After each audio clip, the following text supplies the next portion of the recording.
Happy birthday Shalini. ఏంటి నీ problem? ఎందుకు ఇలా తాగుతున్నా? My life full damage.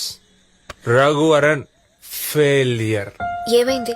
మా అమ్మ ఒక్కటిచ్చింది పెళ్ళుమని. నా తప్పే లేదు.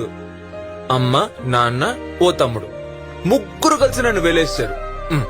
ఎందుకు ఇలా మాట్లాడుతున్నా? అమ్మ కొట్టింది అంతేగా? అమ్మ లేని వాళ్ళని అడుగు.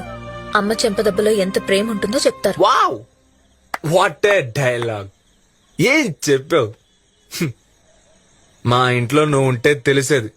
ప్రతి దానికి కంపారిజన్. వాడు ఉద్యోగం చేస్తున్నాడు, నువ్వు ఉద్యోగం చేయట్లేదు. వాడు సంపాదిస్తున్నాడు, నువ్వు సంపాదించట్లేదు. వాడు కారు కొన్నాడు, నువ్వు కారు బొమ్మ కూడా కొనలేవు. నేను 10th చదివేటప్పుడు వాడు నాకంటే హైట్ గా ఉండేవాడు. దానికి మా నాన్న ఏమన్నాడో తెలుసా? వాడిని చూడు పద్ధతిగా తిని ఎలా హైట్ అవుతున్నాడో, నువ్వు ఉన్న వేస్ట్.